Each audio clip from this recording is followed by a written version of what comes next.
परीक्षा मुख में तीसरे अध्याय के 17वें सूत्र से अपन पढ़ रहे हैं। 16वां फिर से पढ़ रहे हैं। इष्टमबाधितमसिद्धं साध्यम। अच्छे से बोलो। इष्टमबाधितमसिद्धं साध्यम संदिग्ध विपर्यस्ता व्युत्पन्नानां साध्यत्वं यथा स्यादित्य सिद्धपदम् अनिष्टाध्यक्षादिबाधितयोः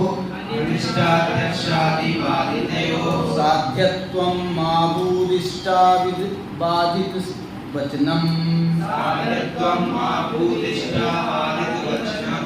न च सिद्धवदिष्टं वादिनः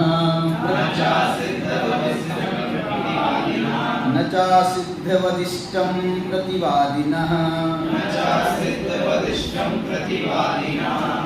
प्रत्यायनाय इच्छा वक्तुरेव साध्यं धर्मः क्वचित् तद्विशिष्टो वा धर्मी पक्ष इति यावत् प्रसिद्धो धर्मी विकल्प सिद्धे तस्मिन् सत्येतरे साध्ये अस्ति सर्वज्ञो नास्ति खर्विषाणम् प्रमाणो भय सिद्धे तु साध्य धर्म विशिष्टता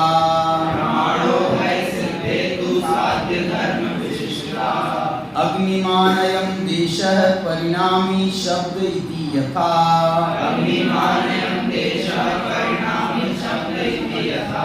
व्याप्तौ तु साध्यं धर्म एव अन्यथा तदघटनात्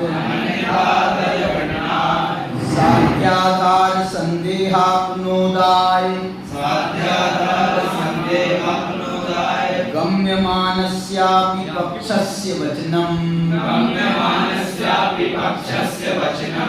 साध्य धर्मिणी साधन धर्मावबोधनाय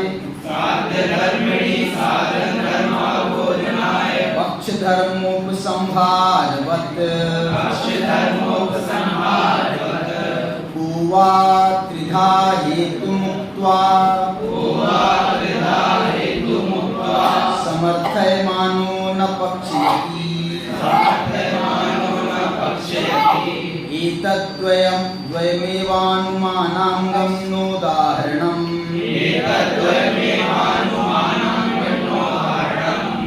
न हि तत् साध्य प्रतिपत्त्यङ्गम् तत्र यथोक्त हेतोरेव व्यापारात् तदविनाभाव निश्चयार्थं वा विपक्षे बाधकादेव तत्सिद्धे। चलिए 35 सूत्र अपन ने पढ़े। अब आगे के सूत्र आगे बढ़ेंगे। अभी अपन अपने सूत्र के आधार पर अपन व्याख्या करेंगे, क्योंकि अपने पास में 3 दिन तो हो गए, आज चौथा दिन है। 3, 4, 5 दिन अपने पास, 4 दिन कितने दिन हैं आपके? आखिरी दिन तो परीक्षाएं हो जाएगी। कब होगी परीक्षा? आखिरी दिन मतलब 9 तारीख का समापन है। 8 को परीक्षा होगी, 9 को 8 को परीक्षा होगी। 9 को क्या होगा? छुट्टी। तो जो है अपने पास में ज़्यादा समय नहीं है, इसलिए सूत्र से अपन पढ़ते हैं। और परीक्षा में भी आपको जो है सूत्र के आधार पर हम पूछेंगे, जितने सूत्र पढ़ लिए हैं। और कुछ प्रश्न हम जो एक्स्ट्रा बात हमने आपको बताई है वो उसके आधार पर भी कुछ पूछेंगे। आपने नोट किया होगा तो ठीक, नहीं किया होगा तो ठीक है। चलिए, कल अपन ने जो है 3 सूत्र पढ़े थे, 3 या 4 सूत्र, 3 ही सूत्र पढ़े थे। परोक्ष मित्रत प्रत्यक्षादि निमित्तम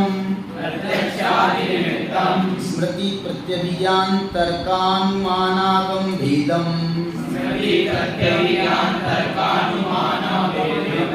संस्कारोद्बोध निबंधना तदित्याकारा स्मृति। मैंने ये जो सूत्र था तीसरा, इसमें स्मृति, क्योंकि परोक्ष ज्ञान का पहला भेद क्या है? स्मृति है।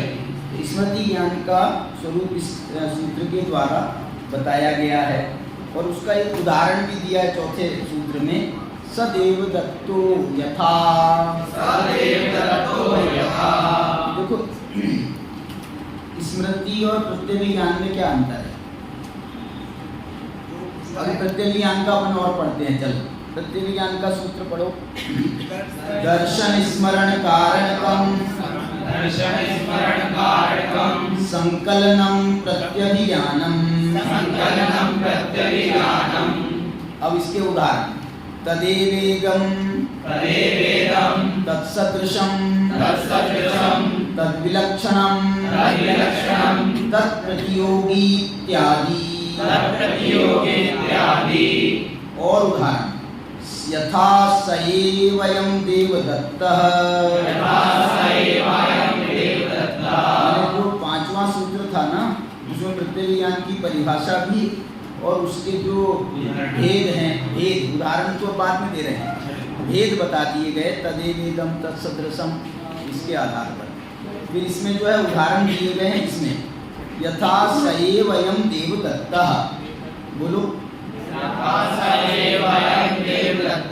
वो सदृशो गव्यः वो विलक्षणो महिषः इदमस्मात् दूरम वृक्षोऽयं इत्यादि। अब देखो ये जो है इतना ही है ना शायद प्रत्यभिज्ञान का। हाँ, इसके बाद में व्याप्ति ज्ञान होगा। अब मुझे आप देखो इसमें ये बताना चाह रहे हैं, उदाहरण से अपन शुरू करते हैं। उदाहरण स्मृति का उदाहरण क्या है? सदेव दत्तो यथा, ऐसा बोलो, सदेव दत्तो यथा।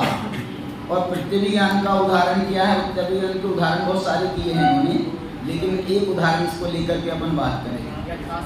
सएव अयम देवदत्तः, वही यह देवदत्त है। स्मृति का उदाहरण क्या है? सदेवदत्तः सदेवदत्तोयम। ये सदेवदत्तोयम नहीं है, सदेवदत्त है। सदेवदत्तोयम कहेंगे तो ये प्रत्यभिज्ञान हो जाएगा। क्या फर्क है अब आप इसमें बताओ, प्रत्यभिज्ञान में और स्मृति में क्या फर्क है? बताओ आखिरी।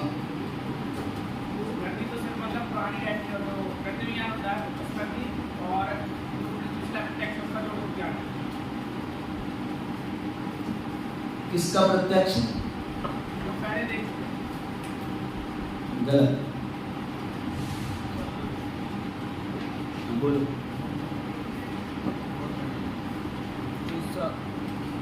पुराने प्रत्यक्ष से स्मृति होती है और अभी प्रत्यभिज्ञान में अभी जो प्रत्यक्ष होता है वो प्रत्यक्ष होता है कि अभी प्रत्यक्ष और पुरानी स्मृति इन दोनों में जोड़। और क्या खास हुआ इसमें?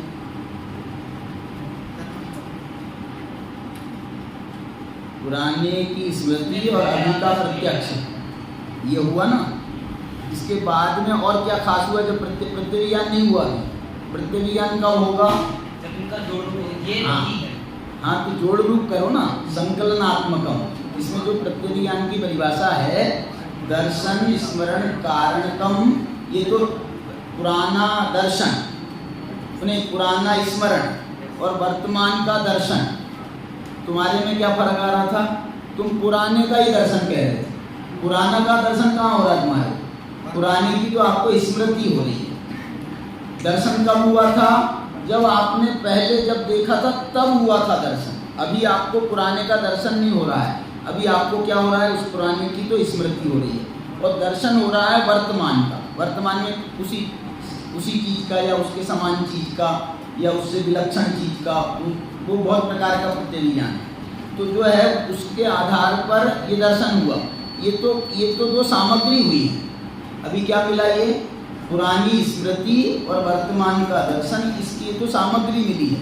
अब इन सामग्री के आधार पर जो संकलनात्मकम आपने जो प्रक्रिया की है ज्ञान में, कि उनका संकलन किया। क्या संकलन किया? ओ सएव देवदत्तो अयम, वही यह देवदत्त है। वही का ज्ञान तो ये स्मृति है और इसका ज्ञान तो प्रत्यक्ष है। लेकिन हम जो है दोनों का जोड़ रूप जो हमने ज्ञान किया है, संकलनात्मकम ज्ञान, उसका नाम है प्रत्यभिज्ञान। अब ये जो संकलन है, संकलन अनेक प्रकार का हो सकता है। कैसे अलग अनेक प्रकार का हो सकता है? इसके 4-5 उदाहरण दिए हैं इसमें। एक उदाहरण तो समझ लो आप दिया है उन्होंने, क्या है उदाहरण का नाम? एकत्व प्रत्यभिज्ञान, है ना। दूसरा उदाहरण दिया है सादृश्य प्रत्यभिज्ञान। तीसरा उदाहरण दिया है वैसादृश्य प्रत्यभिज्ञान। चौथा उदाहरण दिया है तत्प्रतियोगी प्रत्यभिज्ञान, ठीक है। और इसके अलावा और भी हो सकते हैं इत्यादि कह दिया उन्होंने। मैंने 4 तो उन्होंने उसके उदाहरण बताए हैं और इसके अलावा और भी हो सकते हैं, ठीक है। वो उसका और प्रतियोगी का तो उन्होंने उदाहरण दे ही दिया है। अच्छा बताओ, पहले का उदाहरण एकत्व प्रत्यभिज्ञान का उदाहरण क्या दिया है? स एव अयम देवदत्तः, ठीक है। और सादृश्य प्रत्यभिज्ञान का क्या उदाहरण दिया है? सादृश्य प्रत्यभिज्ञान का क्या उदाहरण दिया? दो सदृशो गव्यः, ठीक है। और वैसादृश्य का क्या दिया है? दो विलक्षणो महिषः। और प्रतियोगी का क्या उदाहरण दिया है? इदम अस्मात् दूरम। ये 4 उदाहरण दिए हैं। 5वां भी दिया है क्या? 5वां भी दिया है वृक्षोयम। अब ये इसको समझाना पड़ेगा आपको। इसके लिए इसमें जो है ना तत्प्रतियोगी इत्यादि के लिए ये उदाहरण दिया है। कौन सा? वृक्षोयम। ये 5वां है ना। प्रतियोगी का तो उदाहरण इदम अस्मात् दूरम है और इत्यादि जो लिखा था वहां पर उसका उदाहरण दिया वृक्षोयम। अब ये वृक्षोयम ये प्रत्यक्ष है या ये प्रत्यभिज्ञान? प्रत्यभिज्ञान क्यों है और प्रत्यक्ष क्यों नहीं है? प्रत्यभिज्ञान क्यों है और प्रत्यक्ष क्यों नहीं है? बोलो। हमें को पता चलिए एक वृक्ष है, तो मतलब ये पहले अपन ने जाना कि ये वृक्ष है, तो हमें अभी पता चला ये वृक्ष है। अब किसी वस्तु को जानेंगे तो पता नहीं, तो आप तो पहले आपने वृक्षोयम जाना था और अभी भी आपने वृक्षोयम जाना, तो क्या फर्क हुआ? तो स्मृति पहले थी और अभी प्रत्यक्ष हुआ, तो प्रत्यभिज्ञान में पता नहीं था। प्रत्यभिज्ञान संकलन है, अभी भी आपको प्रत्यक्ष ही तो हो रहा है ना। और इस संकलनात्मक क्या है? नहीं, क्या संकलन क्या किया पहले में और इसमें अंतर क्या हुआ? पहले जाना था तब पता नहीं था कि ये वृक्ष है। पहले जाना था और पता नहीं था वृक्ष है, तो फिर उसको हमको प्रत्यक्ष कैसे कहेंगे जब पता ही नहीं था? तो आपको तब तो जान किया कि ये वृक्ष है, तब सिद्ध कर लिया था अपन ने, स्मृति में बैठा लिया था कि वृक्ष है। उसके बाद अभी देखा। बोलिए। पहले अवग्रह था और अब अकाय है, क्योंकि अब आपका निर्णय हो गया है। प्रत्यभिज्ञान अवाय का नाम नहीं है। नहीं, मतलब सामान्य में मैं कह रहा हूँ कि भूल है, ये निर्णय हो गया, जो कि पहले प्रत्यक्ष था। लेकिन कैसे निर्णय हुआ था पहले? पहले आपको ये दिखा कि ये लकड़ी का ये है निर्विकल्प, न्यायिकों की भाषा में निर्विकल्प ज्ञान था और अब सविकल्प ज्ञान है, न्यायिकों की भाषा है। सामान्य तुम नहीं आई को तुम जैनियों की भाषा में बोले। अच्छा चलो कोई बात नहीं। हाँ, मैं जो इसमें जो फर्क क्या हो रहा है, जब हमने पहले देखा था ना तो वो पहली बार देखा था, पहली बार देखा था। और हमको पहली बार जो हमने आँख से देखा ये वृक्ष है, लेकिन वास्तव में ये वृक्ष है ये हमको ये पता भी नहीं था। हमने तो देखा, आकार हमको ख्याल आ गया था, उसका नाम था प्रत्यक्ष। और हमको लेकिन उसी समय अधिगम के माध्यम से मैंने किसी ने हमको ये बता दिया था, अथवा किताब आदि के द्वारा या किसी भी माध्यम से हमको ये पता चला था कि ऐसे आकार वाली जो चीज़ होती है उसे वृक्ष कहते हैं। मतलब उसमें प्रत्यक्ष हुआ था, वो आपको प्रत्यक्ष हुआ था, और उसके साथ में वास्तव में एक उत्तमति ज्ञान था, उसके साथ में एक श्रुत ज्ञान भी हुआ था। श्रुत ज्ञान माने किसी ने हमको बताया था कि ऐसी चीज को क्या कहते हैं, प्रत्यक्ष कहते हैं। अब या जैसे हम ये लड़के से मिले, अब हमको इसका नाम नहीं मालूम है, अब हमने इसका प्रत्यक्ष तो हो गया हमारे को, लेकिन अब जो है ना इसके बाद में हमको क्या हुआ, मतलब किसी ने बताया या उसने खुद बताया हमारे को, पंडित जी मेरा नाम निश्चल है, ये इसका नाम निश्चल है, तो ये मेरा नाम निश्चल है। तो अब इन्होंने नाम बता दिया, हमको ये सब पता चल गया। अब इसके बाद में अब देखना मेरे को फिर से बताना कि मैं आपसे ये पूछूं, ये इन्होंने कहा वृक्षोयम, सुनना वृक्षोयम कहा ना, अब ये वृक्षोयम जो है ये, या मैं ये कहूँ ये निश्चलोयम, निश्चलोयम यह निश्चल है। तो अब इसमें प्रत्यभिज्ञान कैसे है? अच्छा अब ये बताओ मेरे को कि इसको हम प्रत्यभिज्ञान कैसे कहेंगे, और यदि प्रत्यभिज्ञान कहेंगे तो वो एकत्व प्रत्यभिज्ञान में और इसमें क्या अंतर है? जो पहले एकत्व प्रत्यभिज्ञान हुआ था ना, एकत्व प्रत्यभिज्ञान क्या हुआ था, उदाहरण क्या था वो, सदेव दत्तो अयम, और यहाँ पर हम कह रहे हैं वृक्षोयम या निश्चलोयम।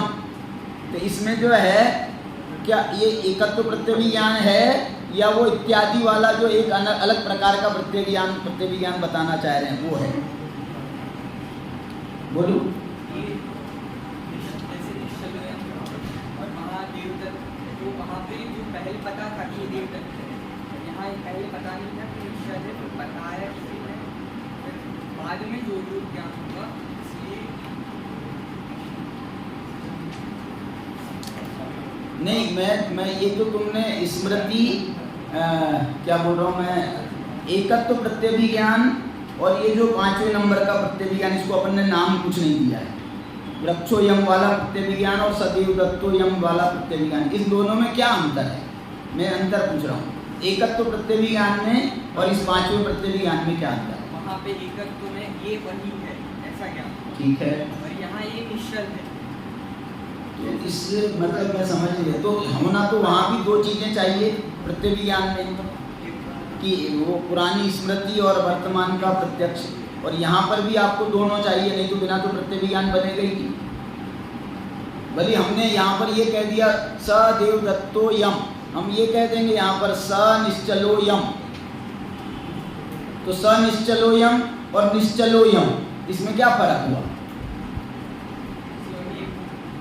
इसमें ये जो मैं बात पूछ रहा हूँ ना, ये मेरे को भी ज़्यादा समझ में नहीं आ रहा, लेकिन फिर भी मैं आपके साथ में चर्चा करके उसमें से कुछ निष्कर्ष निकालने की कोशिश कर रहा हूँ। हाँ बोलो बेटा। हाँ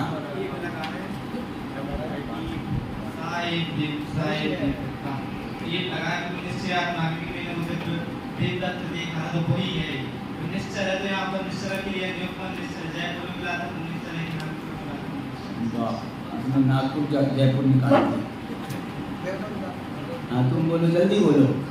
ऐसा देख सकते हैं कि दो स्मृति का मिला के प्रत्यभिज्ञान हो रहा है। पहले वाले स्योर है, हमने देखा निश्चल ही है, अरे निश्चल है, कंफर्म ही हुआ ना, ऐसा देखो इसमें मुझे ऐसा लग रहा है, इसमें मुझे ऐसा लग रहा है कि ये जो वृक्षोयम वाला जो प्रत्यभिज्ञान है ना, ये जो है ना व्यक्ति, ये निश्चलोयम नहीं घटित होगा इसमें। उदाहरण वृक्षोयम तो घटित होगा, लेकिन निश्चलोयम नहीं घटित होगा। क्यों नहीं घटित होगा आप बताओ, आप बोले। निश्चल प्रॉपर नाउन है और जो वृक्ष है वो कॉमन नाउन है, इससे भी घटित। मेरी अंग्रेजी कमजोर है।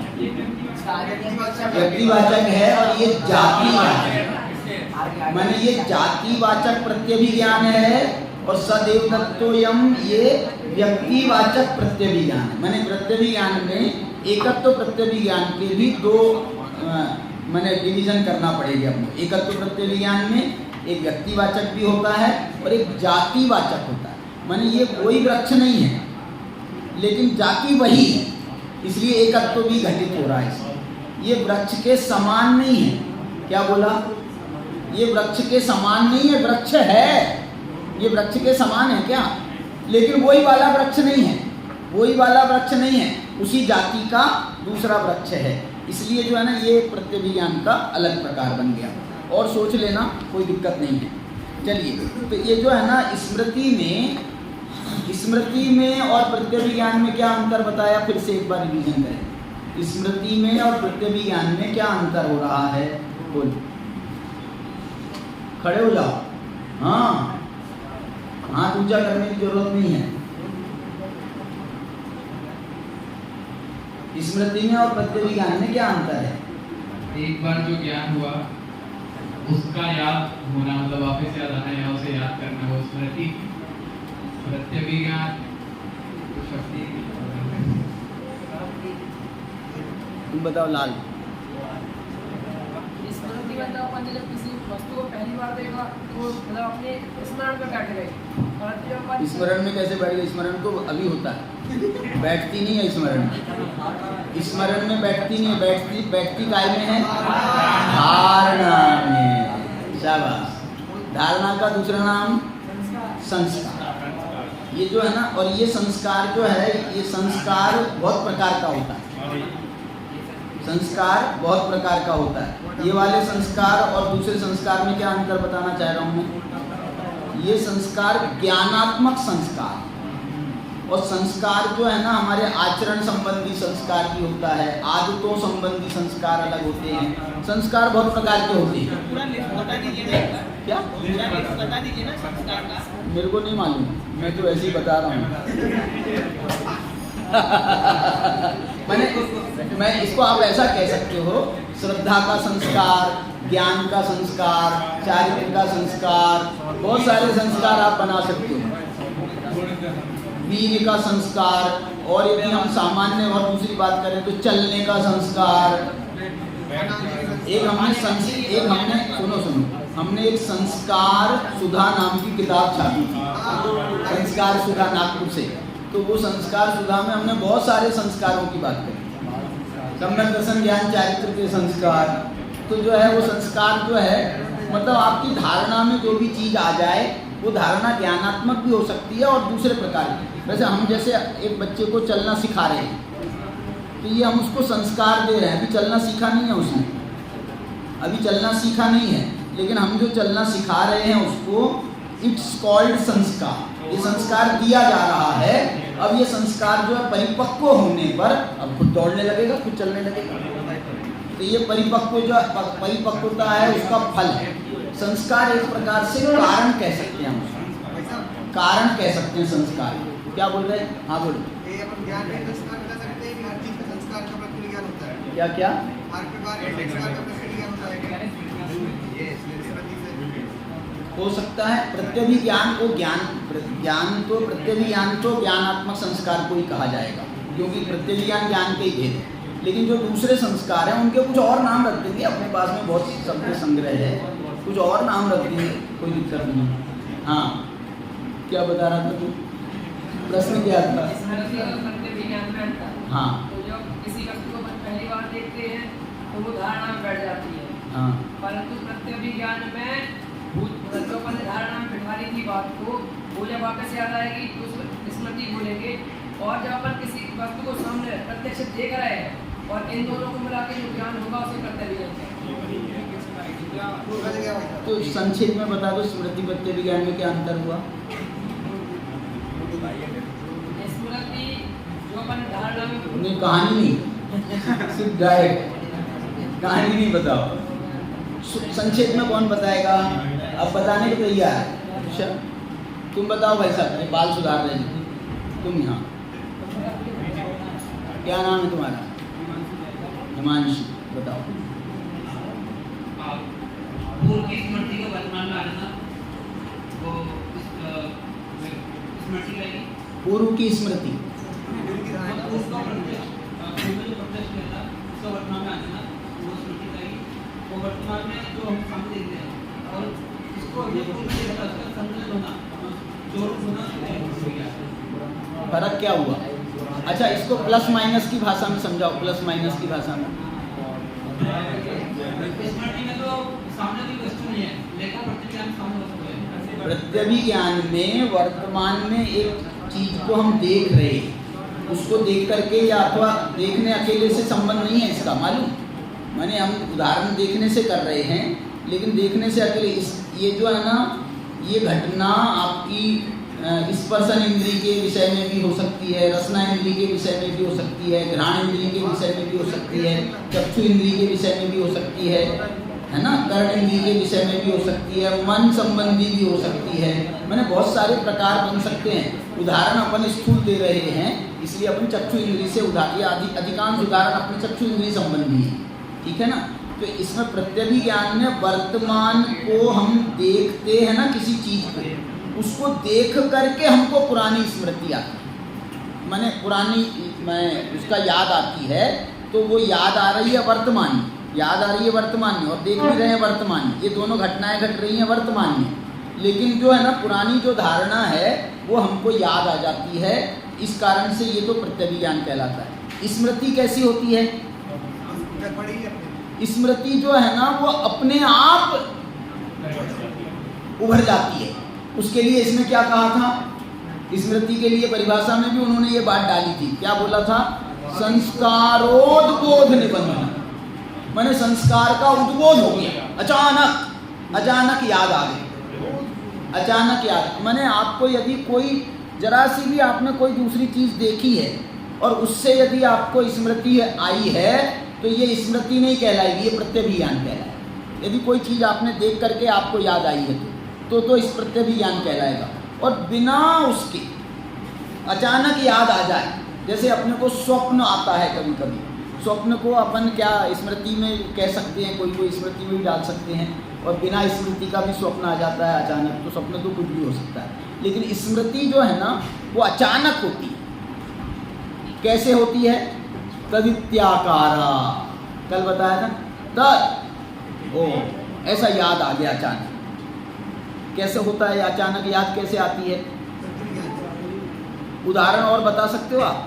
ये तो एक शास्त्रीय उदाहरण हो गया, तदित्याकारा स्मृति। और कोई उदाहरण बताओ, दूसरा कोई उदाहरण बताओ आप अपने मन से, स्मृति का अपने मन से उदाहरण बनाओ, बोलो।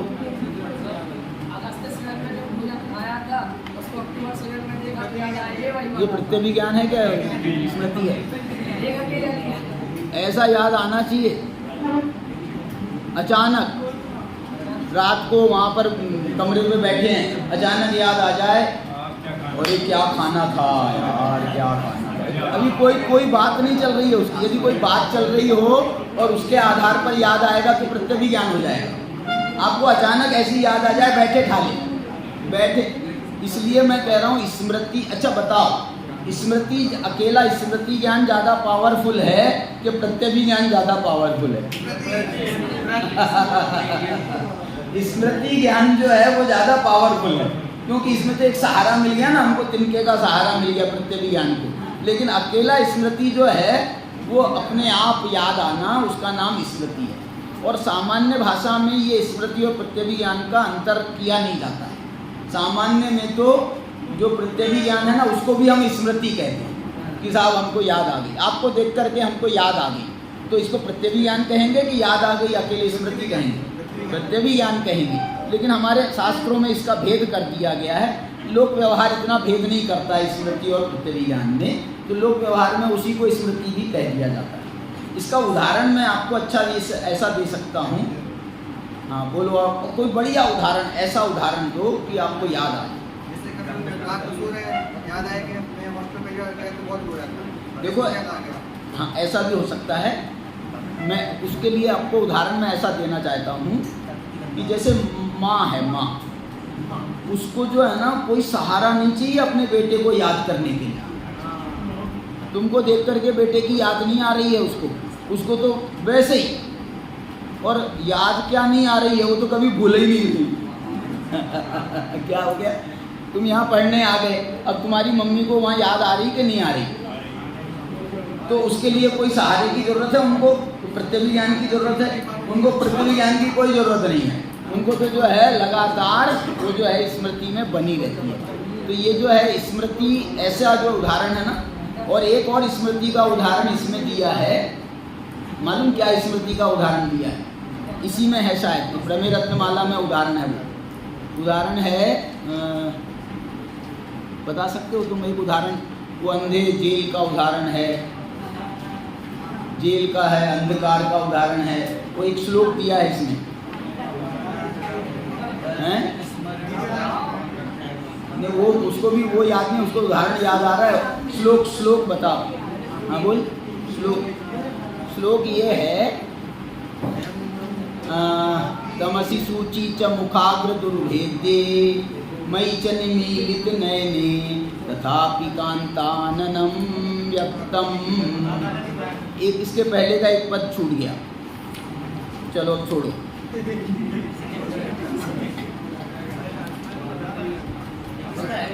इसमें ही होना चाहिए अभी मेरे अंदाज से। आप मतलब बता दो, हैं? मतलब क्या है? मतलब ये है वो ये उदाहरण है।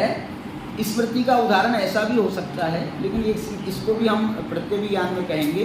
जैसे मैं आपसे पूछूं कि आपको अपने बेटे की याद आ रही है क्या?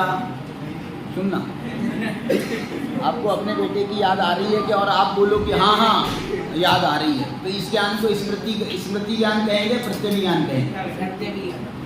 हमने तो कोई आपको चीज़ देखी नहीं है, आपको बिना देखे याद आए, हम क्या करें? हाँ, ये जो प्रश्न हमने पूछा ना, ये प्रश्न इसमें कारण बन गया।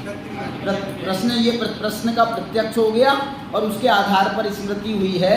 आपने परीक्षा देते हो, आप स्मृति के आधार पर देते हो कि प्रत्यभिज्ञान के आधार पर देते हो? क्योंकि परीक्षा में प्रश्न देख करके आपको उत्तर याद आता है और आप वो उत्तर लिखते हो फिर। इसलिए ये भी, इसको कौन सा प्रत्यभिज्ञान कहेंगे? नहीं, एकत्व नहीं है। इसको जो है अपन परीक्षा को एक प्रतियोगिता भी नाम देते हैं ना, प्रतियोगिता कहते हैं। तो एक प्रकार से ये प्रतियोगी प्रत्यभिज्ञान हुआ।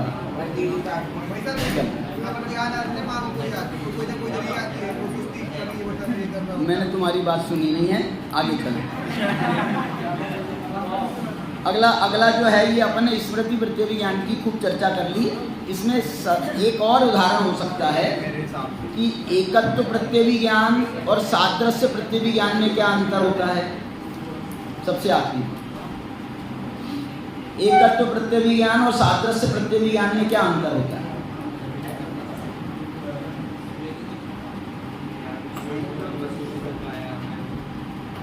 जल्दी।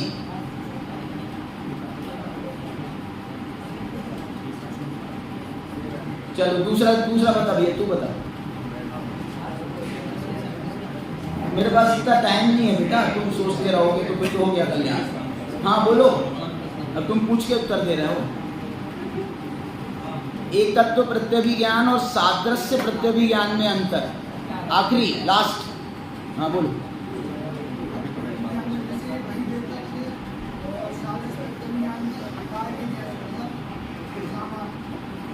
एकत्व प्रत्यभिज्ञान में तो चीज बदलती नहीं है, चीज वही रहती है, समझ गए? और सादृश्य प्रत्यभिज्ञान में चीज बदलती है, लेकिन कैसी बदलती है? उसके समान चीज होना चाहिए। वैसादृश्य में क्या होता है? वैसादृश्य में क्या होता है? उसके समान चीज नहीं है, उसके असमान चीज। उल्टे से भी अपने को याद आ जाता है ना उसकी। मैंने हमने कोई दुर्गंध सूंघी।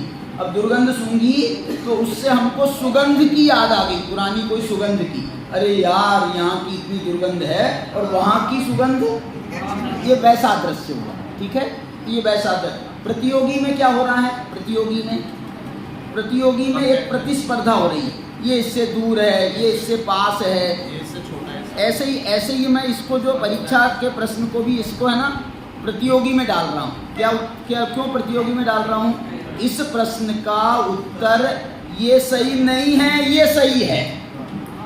ये प्रतियोगी कर रहे हैं ना अपन इसमें। ये सही नहीं है, ये 4 ऑप्शन दिए हमने आपको, 4 ऑप्शन दिए।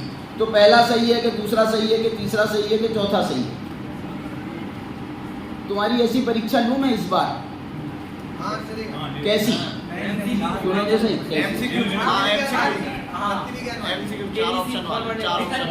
चार ऑप्शन नहीं, मेरे ऑप्शन 5-6 होंगे। क्या क्या सुन तो ले। ऑप्शन क्या होंगे कि आपका पहला उत्तर सही है, 4 में से 1 उत्तर सही है, कि 2 उत्तर सही है, कि 3 उत्तर सही है, कि 4 उत्तर सही है। क्या भले लगे हैं? नंबर अरे क्या बात, इसमें क्या मतलब होता है? वो मैं डिसाइड करूंगा कितने नंबर देना है तुम्हारे को। लेकिन मैं ये कह रहा हूँ, ये भी एक तरीका है। 1 उत्तर सही है, कि 2 उत्तर सही हैं, कि 3 उत्तर सही हैं, कि 4 सही हैं, कि 4 गलत हैं। ये भी एक ऑप्शन, ये वाली जो है ना, ये जो प्रयोग है, ये अभी किसी ने शुरू नहीं किया, ये मेरा कॉपीराइट है।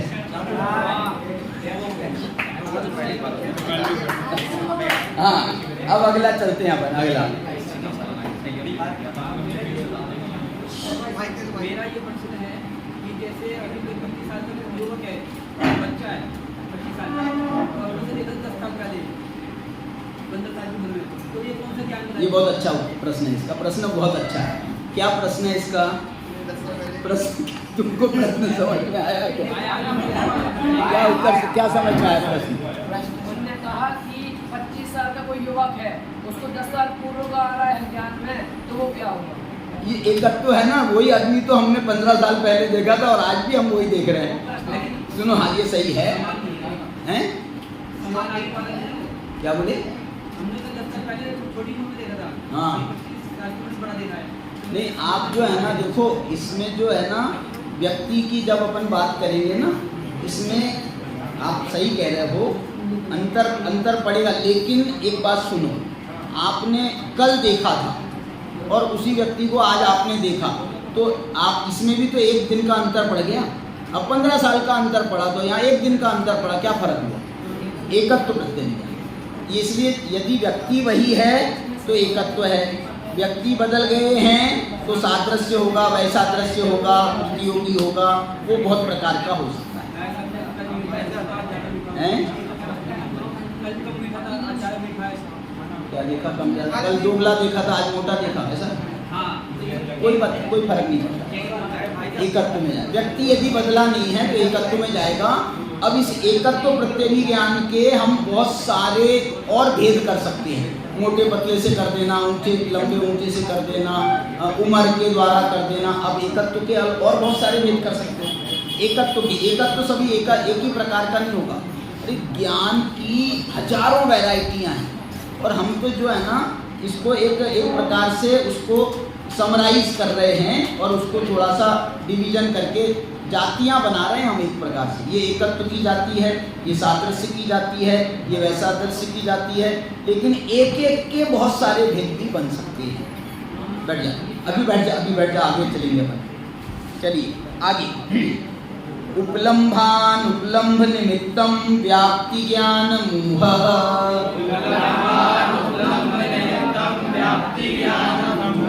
अब ये कौन सा ज्ञान है? तर्क। तर्क का दूसरा नाम क्या है?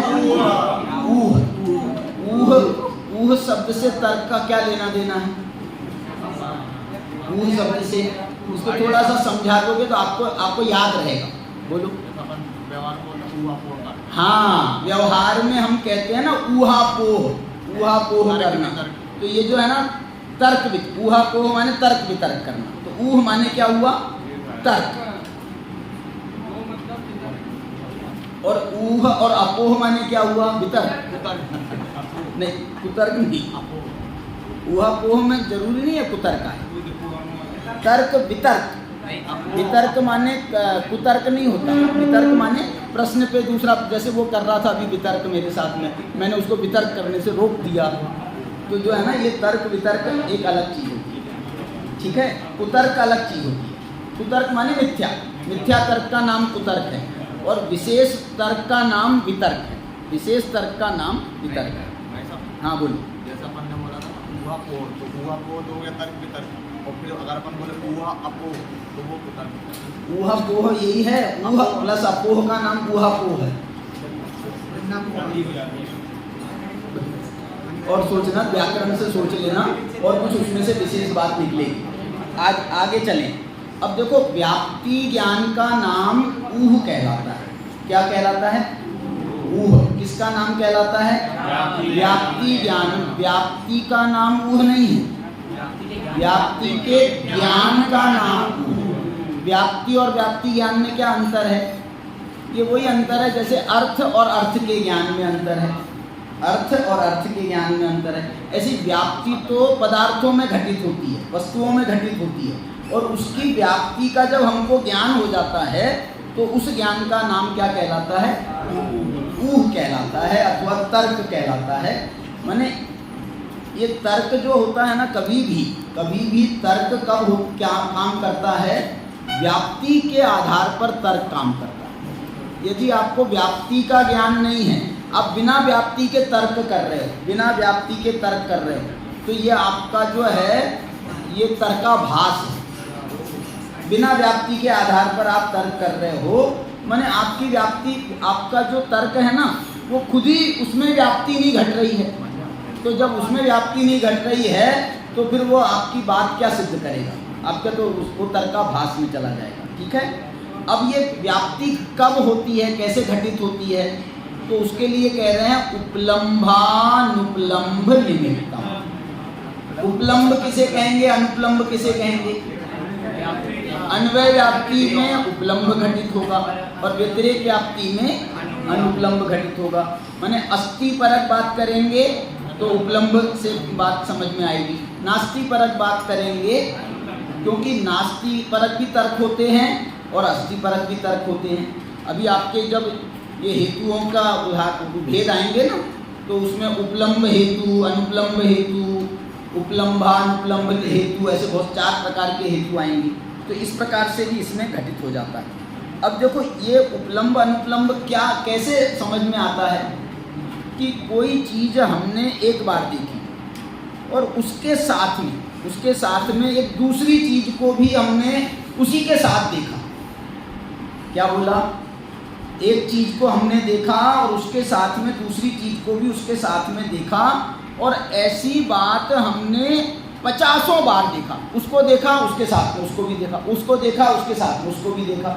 जैसे धुआं को देखा, उसके साथ में अग्नि को देखा, धुएं को देखा, वहाँ भी धुएं को देखा, अग्नि को देखा, फिर यहाँ भी धुएं को देखा, अग्नि को देखा, 10 साल पहले भी धुएं को देखा था, अग्नि को देखा था।